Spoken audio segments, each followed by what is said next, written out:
예수님 이름으로 감사하며 기도하옵나이다. 아멘. 하나님 말씀은 데살로니가 후서 13, 14장입니다. 데살로니가 후서 2장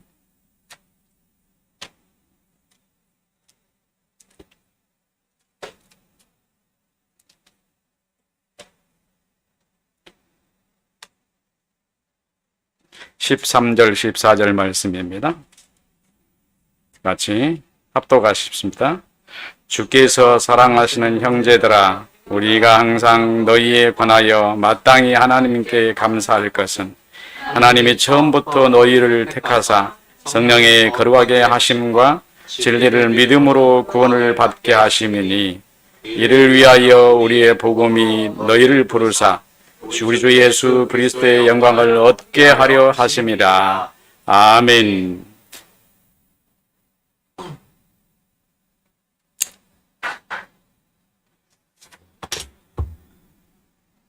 근면, 정직, 성실 등은 영국의 청교도인들의 얼굴이자 상식입니다. 청교도인들은 교회의 신앙이 교회 생활과 일상에 뿌리내리게 하려는 열정적인 노력을 가진 사람들로 올바른 성경의 가르침을 진지했고 또 그것을 살아내기 위해 애를 썼으며, 그렇게 하는 목적이 오직 하나님을 영광스럽게 하며 온전히 따르는 것이라고 생각하는 사람들이었습니다. 이런 생각을 종합해보면 초대교회의 그리스도인들과 비교해도 별로 부족함이 없는 사람들이라고 말할 수 있을 것입니다. 여태까지 여러분에게 말씀을 드려왔던 것처럼 초대교회의 그리스도인들은 그리스도의 교훈에 따라 살아가는 사람들이라고 했기 때문입니다.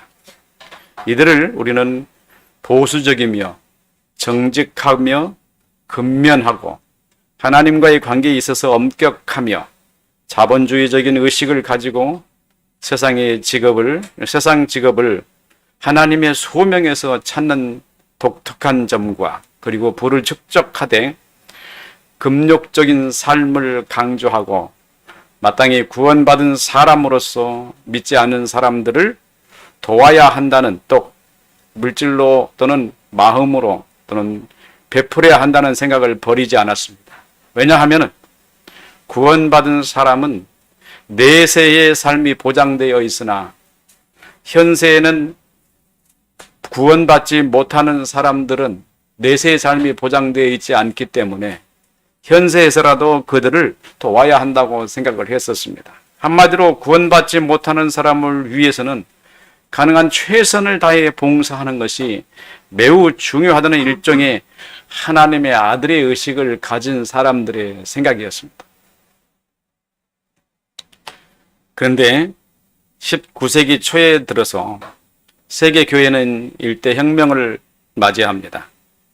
교회가 스콜라 철학을 친구로 하여 세상을 통치하는 동안 교회와 함께 동거하며 성장했던 이성이 자리를 들고 일어나 합리적 사상이라는 아들을 낳았습니다. 그리고 곧바로 과학을 연달아 출산합니다. 교회 옆에서 비집고 자리하던 이성이 합리적 사상과 과학이라는 강력한 신무기를 손에 쥐고 유명무실하게 버려진 것 같은 자연을 연합하여 사람의 영혼을 사정없이 휘어잡고 뒤흔들더니 결국은 교회를 절대 권자 자리에서 내몰아버리고 말았습니다. 곧바로 교회의 절대 군주 자리에서 내던져졌고, 군주의 자리를 잃은 교회는 세상을 배회하는 처지가 되었습니다. 교회는 갈 곳이 없게 되었습니다.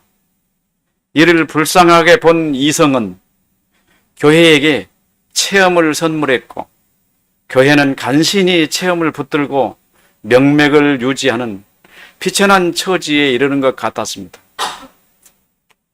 어리석고 미련한 무지한 사람들이 이 세상이 존재하는 한 언제든지 있었던 것처럼 이 시대에도 아주 많았고 수많은 사람들이 이성이 준 체험 종교 속에 머물러야 했습니다. 교회는 이 속에서 자기 몸을 감추고 있는 것처럼 있어야 했습니다. 이성이 보기에 교회는 비이성적 삶을 추구하는 사람들로 보였습니다.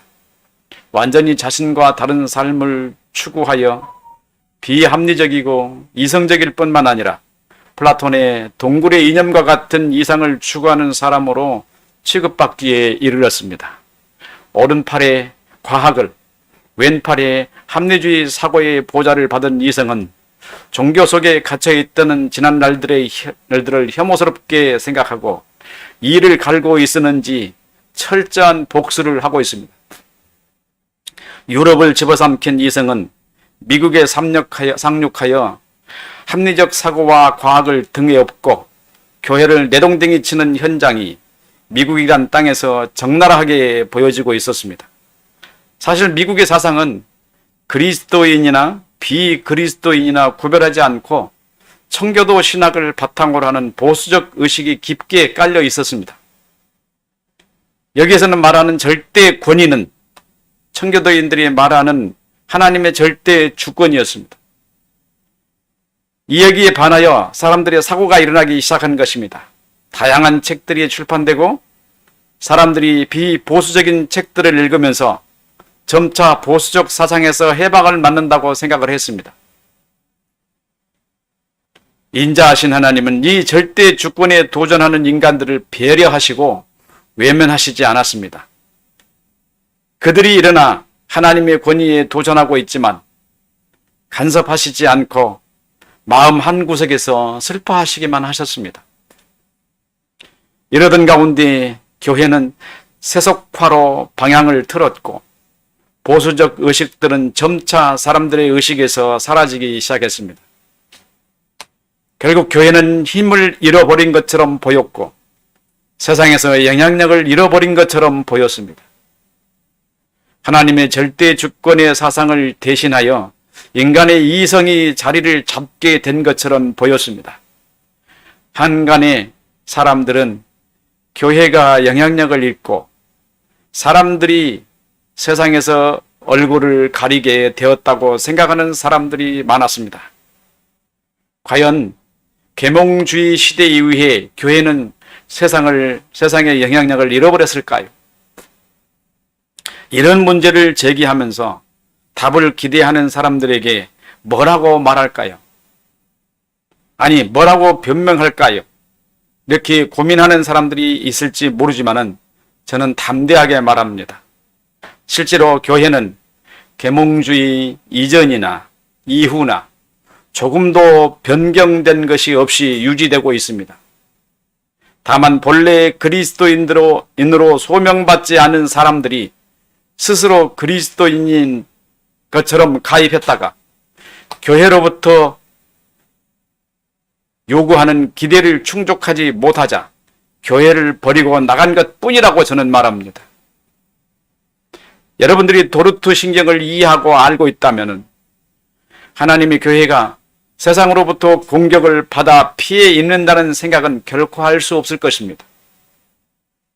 여러분의 눈에는 지금 유럽의 교회가 슈퍼마켓으로 변화하고 카페로 변하여 그 안에서 술을 팔고 춤을 추며 마약을 하는 사람들이 모이는 것처럼 보이지만 하나님의 교회는 털끝만큼도 피해를 입지 않는다는 것을 선언합니다. 왜냐하면 하나님의 교회는 언제나 견고한 방패이신 하나님이 보호하시기 때문입니다.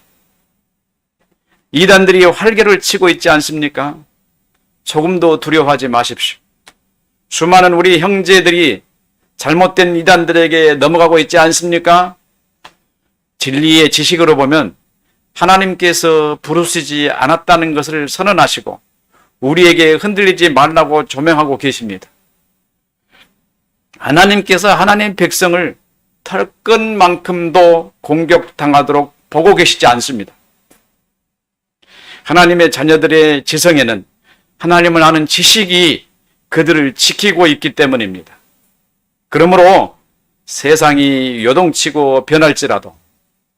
하나님의 교회는 한 영혼도 잃어버린 적이 없고 위협당한 적이 없습니다. 비록 벽돌로 지어진 건물의 대문이 봉쇄되고 교회의 간판이 바뀌어 술집이나 마켓이 되어 교회 건물 안에 들어온 사람들의 종류가 다를지라도 하나님의 나라의 교회는 영원히 변화되지 않습니다. 하나님의 나라는 세상이 판단하는 육신의 눈에 비치는 그런 것이 아닙니다. 다만 교회로 사용되고 주님의 이름이 있는 십자가의 표지가 있는 건물이 술집이 되고 마켓이 된다는 것은 사람들의 기본적인 타락의 양상을 적나라하게 드러내줄 뿐 하나님의 교회에는 조금도 피해가 없는 것은 너무나 분명합니다. 하나님께서 세우시는 교회, 주의 성령이 함께 하시는 교회입니다.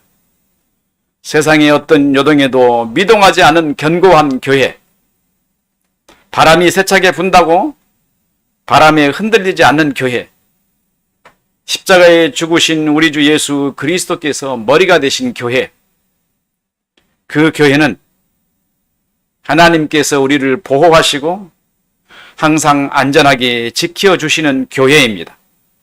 이 교회는 결코 망하지 않고 흔들리지 않는다는 것을 아버지 하나님께서 분명히 약속하셨음을 성경 말씀이 담보하고 있습니다. 우리는 살아있는 하나님의 말씀을 믿고 말씀이 하나님의 교회의 기둥이 되어 우리를 붙잡고 있습니다. 그러면 우리의 믿음은 어디에서 온 것입니까? 우리가 믿음을 알기 전에 항상 먼저 알아야 할 것은 사단이 사람의 영혼을 점령하여 하나님으로부터 멀어지게 하는 목적이 무엇인가를 잘 알아야 합니다. 실제로 사단은 우리를 하나님으로부터 멀어지도록 하려는 의도는 조금도 없습니다. 사단은 하나님과 대적하는 그런 생각을 할 줄도 모릅니다. 사단은 오직 하나, 자기 이익만을 생각합니다. 자기가 한 행동이 상대방에게 어떤 결과를 가져오는지 전혀 생각하지 않습니다. 철저한 이기적 생각만 갖는 것입니다. 사단은 매우 급합니다. 왜냐하면 하루빨리 거처를 찾아야 하기 때문에. 그래서 자기 존재를 세상에 드러나야 하기 때문에. 그래서 하나님을 대적한다? 사람과 싸운다? 뭐 이런 생각은 전혀 사단에게는 없어요. 근데 우리는 생각하죠. 사단이 하나님과 싸워서 하나님한테 이겨가지고 사람을 쟁취해가지고 이런 괴상한 논리들을 많이 펴내죠. 사단은 그런 거 할 생각 여유도 없어요. 사단은 사람의 정체, 사람의 상태에 대해서 염려해 주거나 생각해 줄 생각이 전혀 없어요. 왜냐하면 자기 자신의 존재가 속히 그 존재 속에 들어가서 거처를 확보하고 자기를 지금 안전하게 해야 하기 때문에 그게 급해요. 그 사단은 쉽게 말하면 이기적 존재다. 철저하게 자기중심적 존재입니다. 만약에 저와 여러분 속에 철저하게 자기중심적 사고만 갖고 있는 사람이라면은 그 사람은 고려해 봐야 돼요. 생각을 깊게 해봐야 돼요. 그 사람은 그것이 철저하게 자기 중심적 사고를 갖는 이 사고가 자신의 정체를 지금 세상에 드러내고 있는 겁니다. 누구라고 말하는 것이요? 사단이라고 스스로 고백하고 있는 겁니다. 자기는 말하지 않아도. 철저한 이기적 생각만 갖는 것입니다. 우리가 그런 생각을 갖고 있다면 속히 회개하고 하나님께서 우리에게 주신 복음의 생각을 빨리 가져야 합니다. 아직 성장하지 않은 우리에게 사단이 여러분과 저를 도구로 삼아서 사용하고 있는 상태가 나 자신 중심으로 생각하는 사고입니다. 우리는 여기에 속히 벗어나 하나님의 아들의 의식을 가져야 합니다. 청교도인들이 돈을 열심히 법니다. 최선을 다해서 벌어요. 왜냐하면 돈을 벌어야 되기 때문에. 이유가 있어요.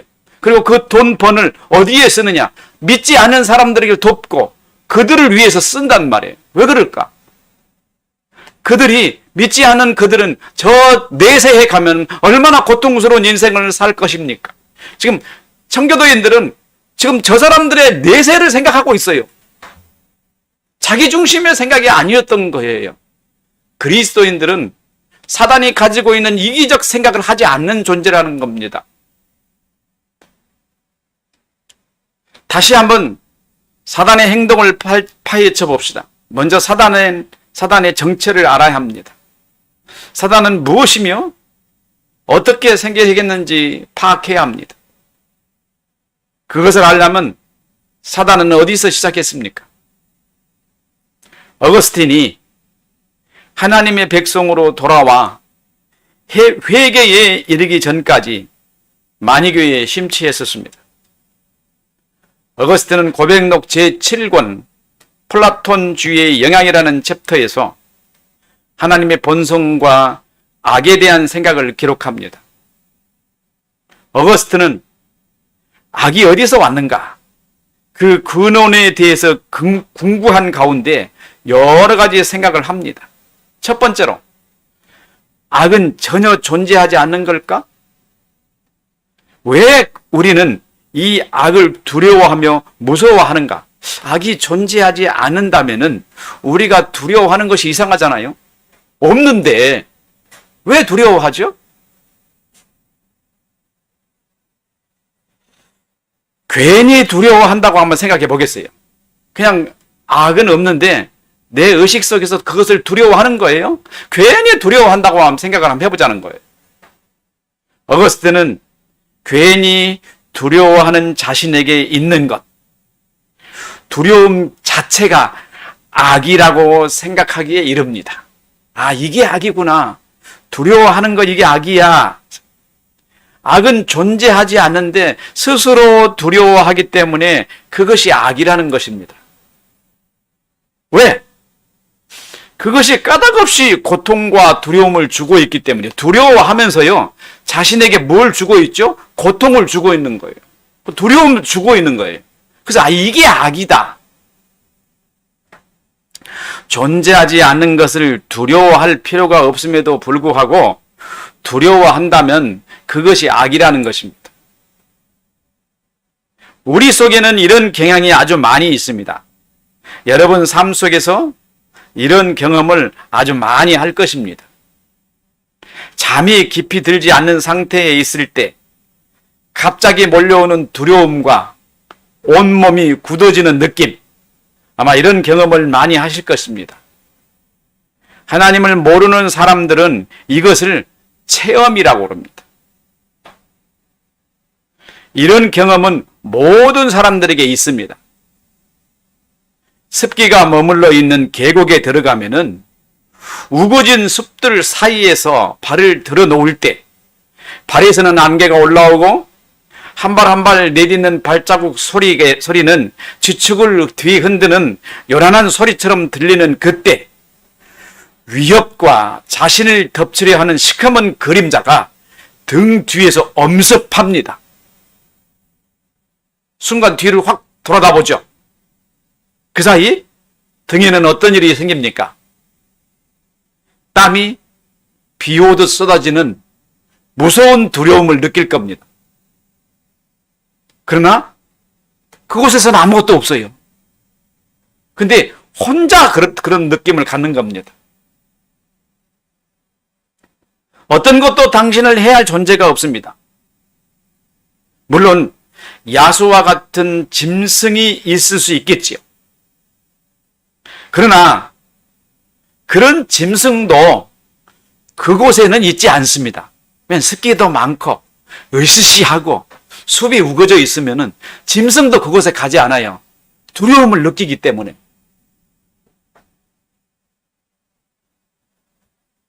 아무도 없는데 왜 두려워합니까? 어거스틴은 바로 이 두려움을 악이라 생각한 것입니다. 악은 존재하지 않는데 스스로 자기 의식이 두려움을 드러낸 것입니다. 아담과 하와가 하나님과 함께하고 하나님의 형상의 조명을 의지했더라면 어떤 상황에 이르든지 어떤 사태를 만나든지 하나님의 형상이 항상 그들을 조명하여 그들의 의식에 명쾌하게 밝혀주기 때문에 두려움이 일어나지 않았을 것입니다. 하와의 입에서 죽을 것 같다라는 의식을 갖게 된 동기가 과연 무엇이며 왜 사단의 말에 죽을까 하노라는 말을 했을까요? 아무도 없이 홀로 있는 것이 두려움입니다. 아무도 자기를 돕지 않는 홀로 있는 방 안에 누워 잠을 청하려 할 때 몰려오는 두려움. 실제로 자기 자신이 혼자서라는 무서운 외로움이 억누르는 현상입니다. 아무도 자신을 돕지 않는 상황에 처해 있는 그 무서운 의식이 그를 지배하는 상황인 겁니다. 주위에 사람들이 있고 아들, 딸과 같이 잠을 자는데도 나는 지금 두려움에 엄습해 있습니다. 왜 그럴까요? 그 영혼이 자식들이 있고 남편도 있고 이웃 사람도 있음에도 불구하고 그 영혼은 혼자 외로워하고 있는 거예요. 홀로 있는 사람들에게 자주 엄습한 가히 눌림은 자신의 외로움을 이겨내지 못하는 억압당하는 영혼의 상태를 드러내주고 있는 겁니다. 지금 혼자 외롭게 억압당하고 있어요. 아무도 그를 돕지 않는다고 생각하는 것이 그를 그렇게 의식하도록 만드는 겁니다. 옆에 사랑하는 남편이 있지만 절대 버릴 수 없는 자식들이 있지만 지금 무서움과 두려움에 눌려 있으며 잠자리에 누웠을 때 무서운 가히 눌림이 여러분을 지배하려고 할 것입니다. 두려움이. 같이 있는데도 무서운 상황에 처한 극도로 외로운 인생을 살아가는 사람들이 얼마나 많은지 그 해답을 지금 여러분에게 말씀을 드리려고 합니다. 여러분은 결코 혼자가 아닙니다. 여러분을 지으신 하나님께서 여러분에게 하나님의 형상을 주셨고 그것을 조명받아 하나님과 대화할 수 있도록 여러분의 지성을 간섭하십니다. 여러분은 외롭게 두시려고 지으신 분이 아니십니다. 때문에 여러분은 결코 혼자 있을 수 없습니다. 주님께서 뭐라고 말씀하셨습니까? 볼지어다. 내가 세상 끝날까지 항상 너희와 함께 있으리라. 시편 118편 6절에 여호와는 내 편이라 내게 두려움이 없나니 사람이 내게 어찌할꼬. 시편 18편 30절에 하나님의 도는 완전하여 여호와의 말씀은 순전하니 그가 자기에게 피하는 모든 자에게 방패시로다라고 했어요. 하나님은 당신이 지으신 그 사람을 결코 떠나시지 않으신다는 거예요. 그와 같이 계십니다. 그리고 그에게 말씀을 보내셔서 그 사람으로 하여금 생각할 수 있게 하시고 하나님이 같이 계신다는 것을 알게 하신다는 거예요. 그런데 사람은 그 하나님의 말씀을 갖지 않았기 때문에 어떻게 해요? 혼자 있는 것처럼 느껴지고 그 혼자 있는 느낌이 내 영혼을 사로잡아서 두려움으로 강하게 내게 밀려온다는 것입니다. 어거스틴은 다시 말합니다. 선하신 하나님이 모든 것을 선하게 만드셨는데 악은 어디에서 올까? 악은 도대체 어디서 올까? 두려움 앞에서 먼저 얘기한 다음에 두 번째 얘기를 말해요. 모든 것은 하나님이 선하게 만드셨다면 악은 어디서 나오는 걸까? 혹 어떤 악한 진료가 있었는데 하나님이 그것을 피조물로 만드셨을까?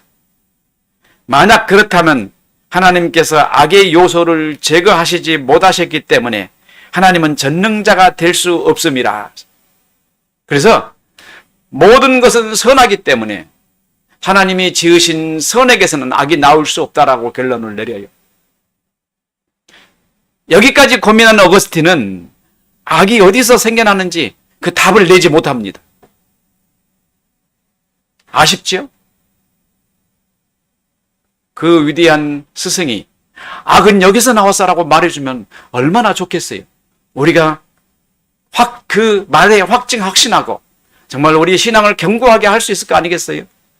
근데 어거스틴은 그 결론을 내리지 못하고 책을 다음 편으로 이어가고 맙니다. 저는 이렇게 생각합니다.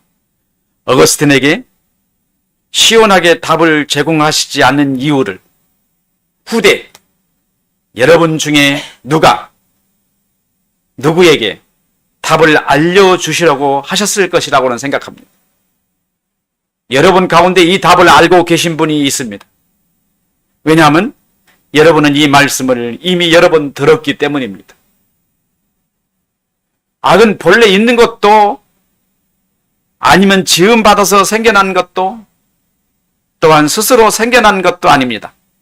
악은 사람을 사랑하신 하나님께서 사람으로 더욱 하나님을 사랑하는 모습을 얻으시려고 허용하신 것입니다. 처음 사람의 범죄는 악을 생산했습니다. 악은 하나님에 대해서 무지한 지식이고 거짓입니다. 사도 바울이 에베소에 보내는 서신에서 잘 말했습니다.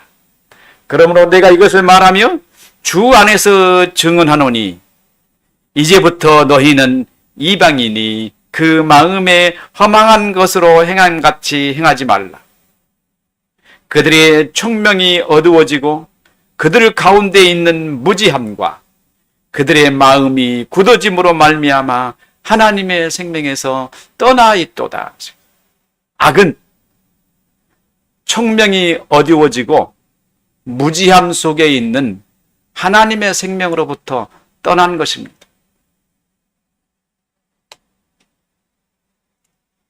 그러므로 오직 너희의 심령이 새롭게 되어 하나님을 따라 의와 진리의 거룩하심으로 지으심을 받은 새 사람을 버리라. 그런즉 거짓을 버리고 각각 이웃과 더불어 참된 것을 말하라. 지금까지 우리가 듣는 말씀은 무엇입니까? 우리의 본성이 무엇입니까? 에베소서 4장 18절 19절 말씀에 있는 대로 그러므로 내가 이것을 말하노니 주 안에서 증언하노니 이제부터 너희는 이방인이 그 마음에 허망한 것으로 행함같이 행하지 말라. 허망한 것. 그리고요. 그들의 총명이 어두워지고 그 가운데 있는 무지함으로 인하여 그들의 마음이 굳어짐으로 말미암아 하나님의 생명에 떠나 있는 이런 것이에요. 이것이 우리의 본성입니다. 거짓.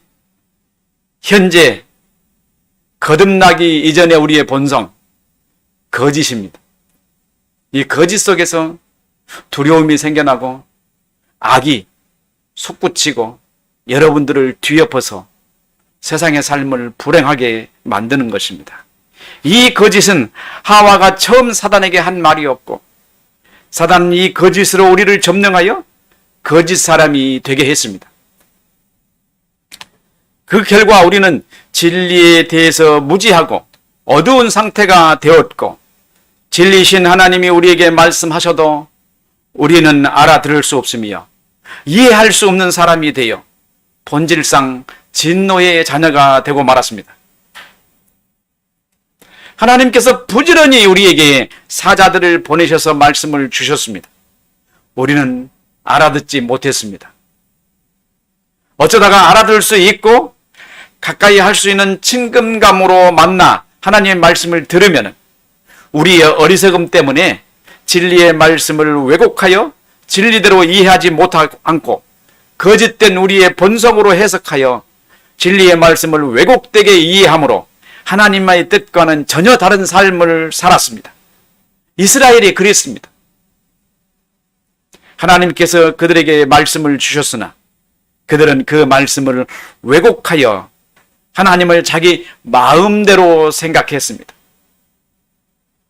두 번째 큰 죄예요. 하나님을 자기 마음대로 생각하는 죄. 말씀을 보냈는데도 내 마음대로 생각해 버리는 거예요.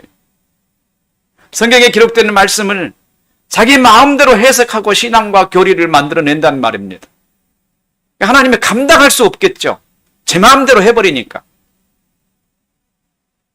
요즘 말 중에서 교회 안에서 가장 무서운 말이 있어요.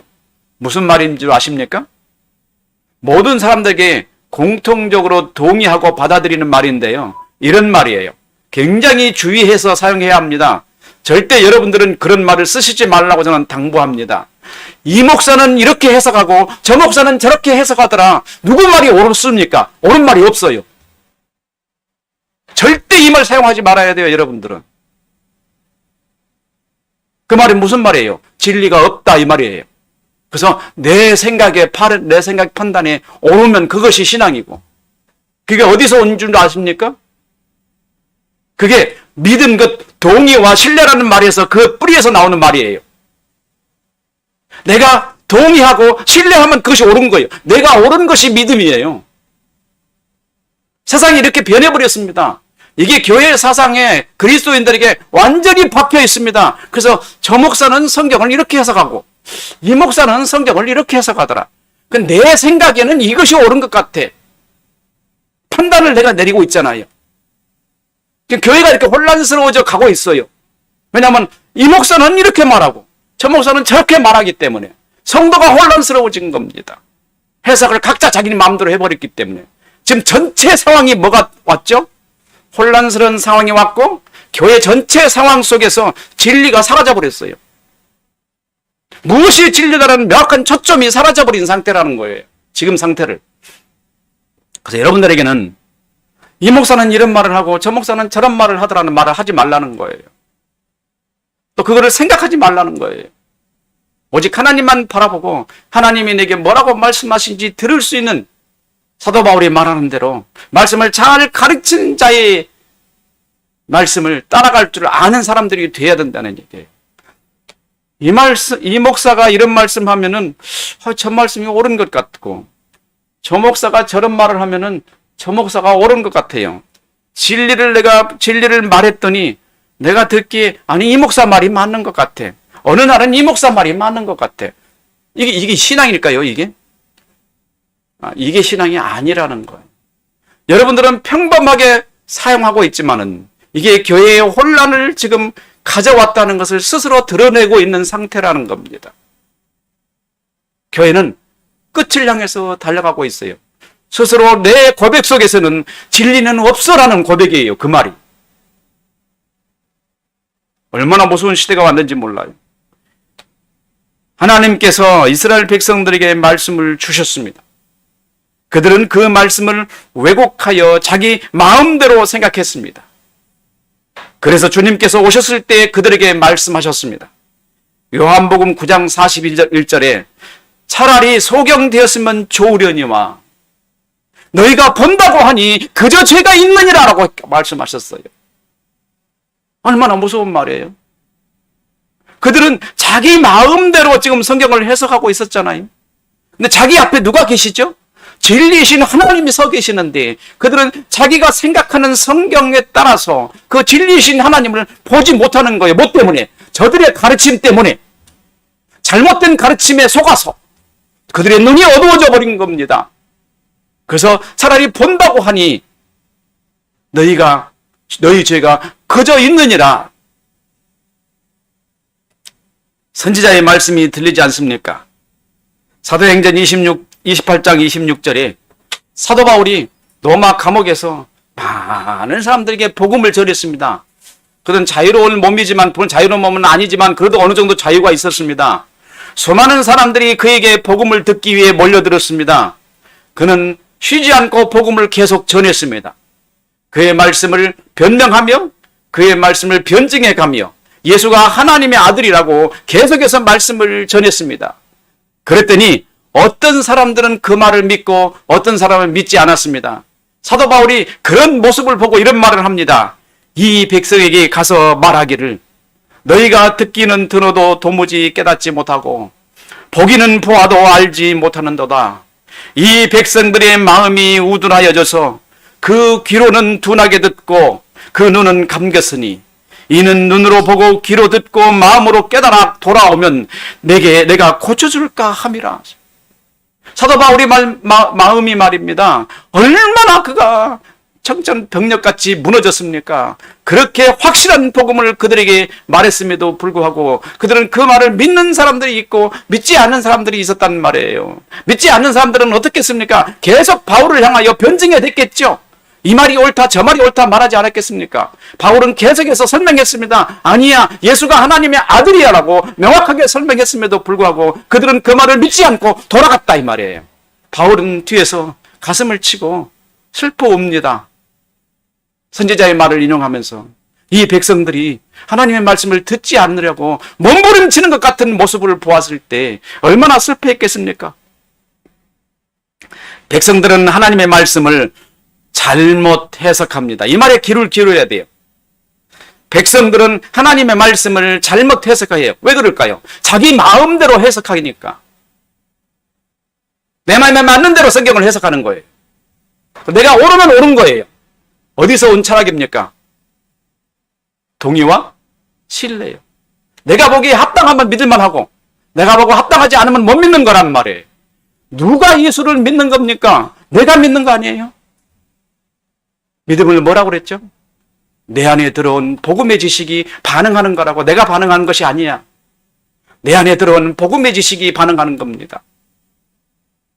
만약에 동의한다. 내가 보니까 합리적이야. 맞아. 좋아. 그럼 믿겠다 이 말이에요. 그건 믿음이 아니라고 그러잖아요. 사도 바울을 찾아오는 사람들은 사도 바울을 통해서 예수가 하나님의 아들이라는 합리적 근거를 요구하고 있었던 것입니다. 바울은 계속해서 예수는 하나님의 아들이라고 말했습니다. 구약 성경을 들어서 계속했을 거 아니겠어요? 그러나 그들은 그 말을 믿지 않은 사람들이 많았어요. 그래서 이 백성에게 가서 말하기를 너희가 듣기는 들어도 도무지 깨닫지 못하며 보기는 보아도 도무지 알지 못하는도다. 이사야 선지자가 얼마나 가슴을 치고 이 말을 했겠습니까? 아무리 말해도 아무리 외쳐도 듣지 않는 이스라엘 백성들. 그들은 지금 무엇을 향해서 가고 있나요? 이스라엘 백성들이 멸망을 향하여 하나님의 심판을 향하여 치닫고 달려가고 있지 않습니까? 이 백성들의 마음이 우둔하여져서 그 귀로는 둔하게 듣고 그 눈은 감겼으니 이는 눈으로 보고 귀로 듣고 마음으로 깨달아 돌아오면 내가 고쳐줄까 함이라. 하나님이 고쳐버릴까 봐. 백성들은 다 소경입니다. 이게 무슨 말입니까? 하나님과 백성 사이에 소통이 되지 않은 겁니다. 지식 구조가 다르기 때문입니다. 아마도 여러분들은 세속에서 교회가 사라지게 된 원인을 여러분들은 이해하셨으리라 생각합니다. 교회라 불리는 곳에는 하나님의 택함을 받은 백성이 하나도 없기 때문에 그 교회는 문을 닫히는 겁니다. 하나님의 말씀을 보내지 않은 겁니다. 그래서 교회는 문을 닫히고 술집으로 변한 겁니다. 그 교회에 하나님의 택한 백성이 없기 때문에 한 사람이라도 있으면 교회 절대 문 안 닫힙니다. 왜? 하나님의 말씀을 보내고 그 사람 때문에 교회는 유지됩니다. 그러면 하나님께서 어떤 일을 하셔야 합니까? 백성들이 최초 사람 아담과 하와로 말미암아 타락하여 거짓만 생성하고 왜곡된 지식만 가진 사람이 되었습니다. 그들의 지식 체계는 보고 듣고 말하는 모든 지식이 왜곡된 거짓 지식입니다. 요한복음 8장 44절에 말하기를 너희는 너희 아비 마귀에게서 났으니 마귀 자식이다. 여러분들이나 저는 마귀 자식이라는 말을 굉장히 기분 나쁘게 생각해요. 안 들으려고 그래요. 내가 왜 마귀 자식이야 라고 반항한다는 말입니다. 그러나 성경은 줄기차게 우리에게 선언합니다. 너희는 마귀 자식이야. 그러면 우리가 어떻게 해야 됩니까? 예수님과 소통하는 사람이 되어야 합니다. 우리는 예수 그리스도를 만나야 합니다. 왜 만나야 하죠? 이게 지식을 얻는 방법이기 때문에 그래요. 여태까지 여러분에게 말씀을 드렸던 지식 얻는 방법, 예수를 경험하지 않고는 결코 우리 영혼 지성 속에 예수라는 복음의 지식이 우리 안에 들어오지 않습니다. 우리의 눈으로 봐야 합니다. 우리에게 있는 죄를 해결하기 위해서 우리가 우리의 죄를 죽여야 합니다. 그리고 우리의 지성에 예수와 소통이 가능한 지식을 가져야 합니다. 그런데 이 일은 우리 스스로 할 수 없습니다.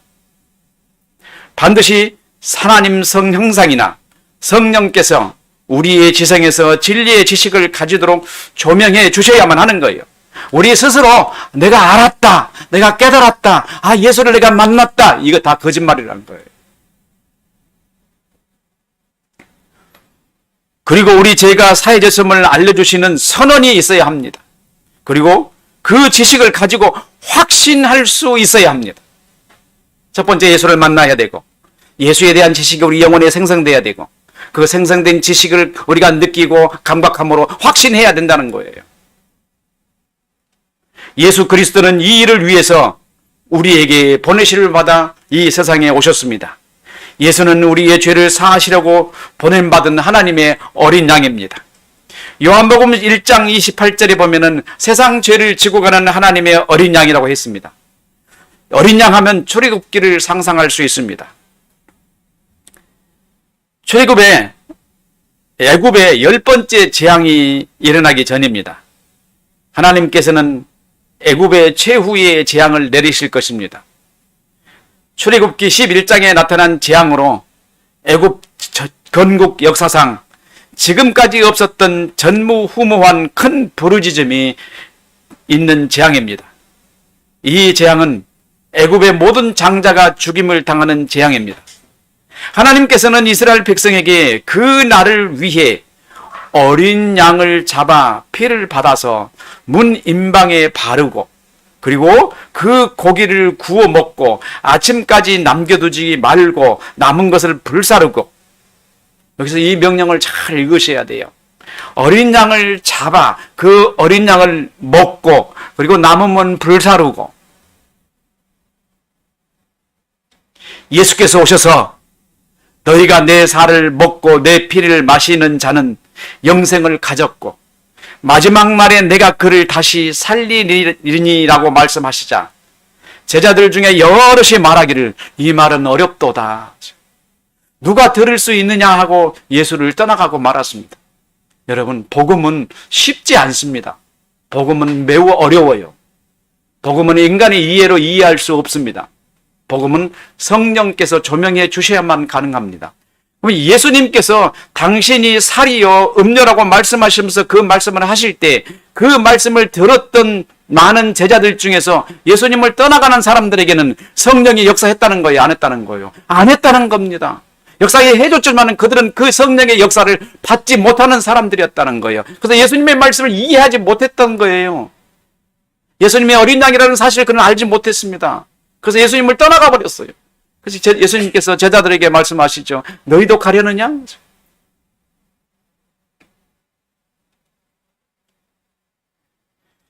예수께서 무엇 때문에 이 세상에서 오셨습니까?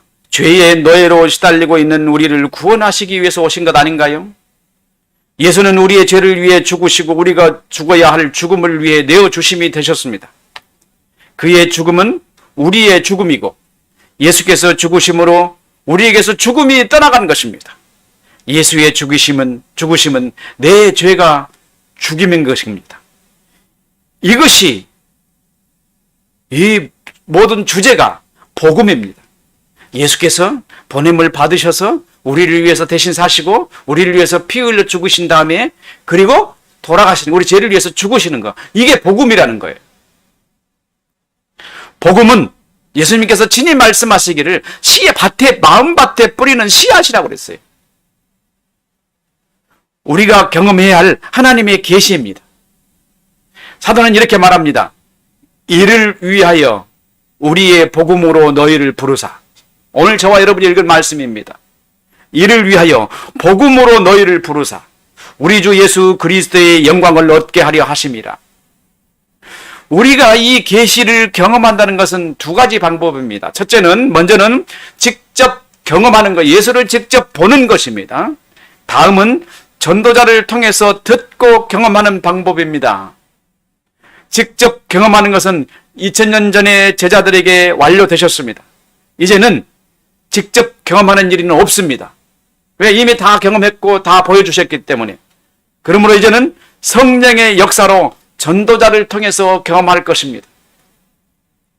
이 방법은 성령께서 전도자를 통해서 보내시는 방법과 아니면 구원받을 사람이 성령에 이끌려 전도자에게로 인도받는 방법입니다. 제가 여러분 개혁주의 전도의 방법에 대해서 얘기를 드리는 거예요. 여기서 우리는 성령의 역사하심에 대한 방법을 아주 잘 알아야 합니다. 어떤 사람들은 복음을 듣기 위해 우리에게 다가옵니다. 복음을 들으려고.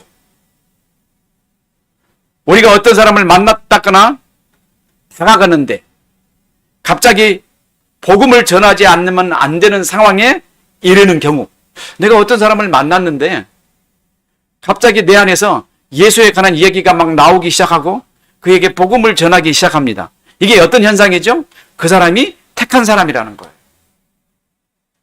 여러분 이때 그 성령의 역사를 억누르면 안 됩니다. 계속해서 복음을 전해야 됩니다. 여러분이 핍박을 받을지라도 복음을 전해야 합니다.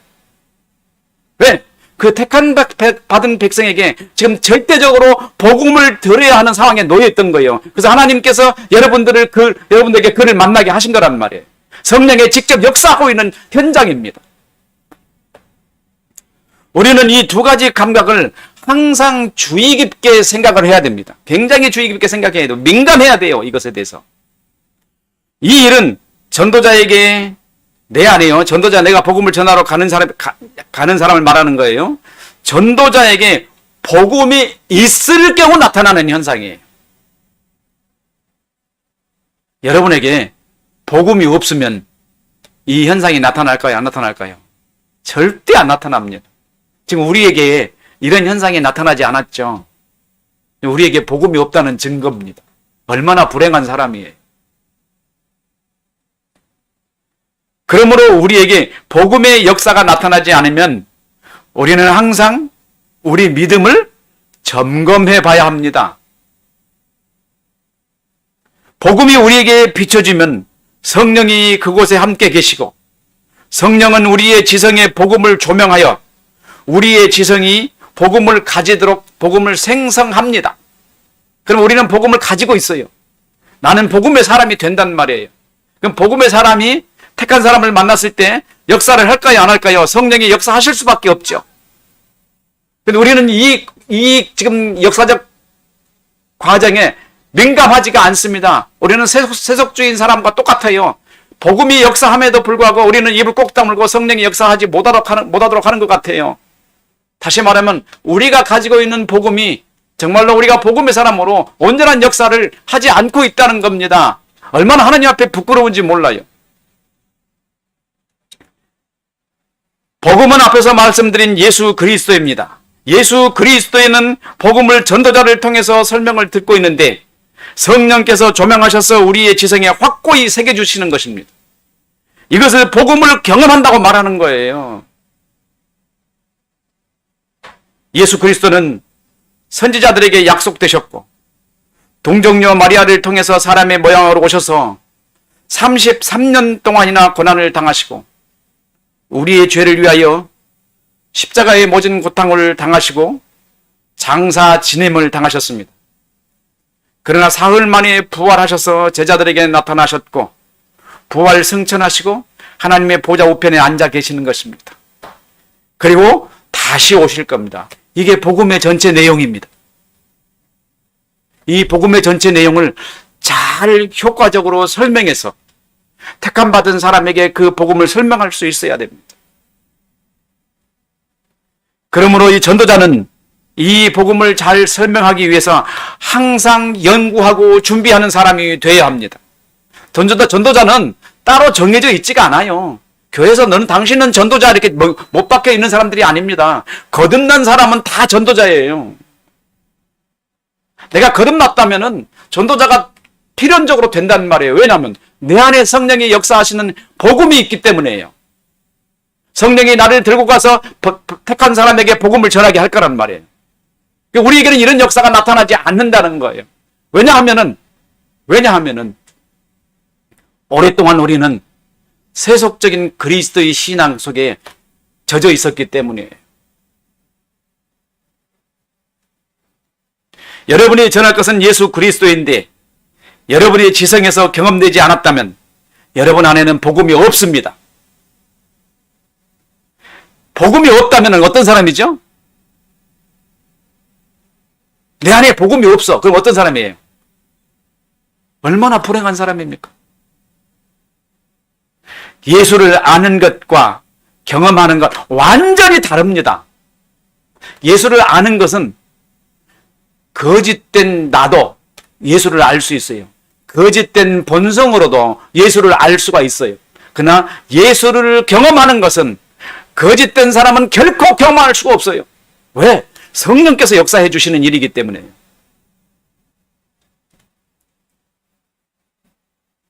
아는 것은 우리의 타락한 본성으로든지 얼마든지 예수를 알 수 있습니다. 그러나 경험은 우리의 본성으로 아는 것이 아니라 성령의 조명에 의해 우리의 새 사람을 낳는 작업이에요. 말씀으로 우리를 낳는 작업. 이게 경험입니다. 사도 바울은 이것을 우리에게 이렇게 말했습니다. 고린도전서 4장 15절에 그리스도 안에서 1만 스승이 있으되 아버지는 많지 아니하느니 그리스도 예수 안에서 내가 복음으로써 너희를 낳았음이라. 베드로전서 1장 24절에 너희가 거듭난 것이 썩어질 씨로 된 것이 아니요 썩지 아니할 씨로 된 것이니 살아있고 항상 있는 하나님의 말씀으로 된 것이니라. 여러분은 새로 태어난 사람들입니다. 복음으로 나아진 사람, 복음의 사람, 복음의 정체성을 가진 사람. 예수께서는 이 씨앗을 우리의 마음밭에 뿌리러 오셨습니다. 이 씨앗은 싹이 날 것입니다. 여러분은 아버지 하나님께서 잘 조성한 밭입니다. 그 밭에 복음의 씨앗이 생겨졌습니다. 주님으로부터 보냄을 받은 전도자가 주님의 말씀의 명령을 받아서 그 밭에 씨앗을 뿌렸습니다. 복음이라는 씨앗을 뿌렸어요. 그 씨가 여러분 마음에 뿌려졌고 여러분 마음에서 싹이 돋아나 여러분은 이제 복음의 정체성을 가진 사람이 되는 것입니다. 이미 오래전에 됐었는데 지금 다시 반복해서 가르치고 있는 거예요. 경험은 우리가 복음을 듣거나 혹은 어떤 경험에 의해 예수에 관하여 복음을 들을 때 성령께서 우리의 복음을, 그 복음을 우리 영혼의 지성에 조명해 주셔서 예수가 하나님의 아들이심을 확신시켜 주는 것으로 전적으로 성령께서 역사하시는 것입니다.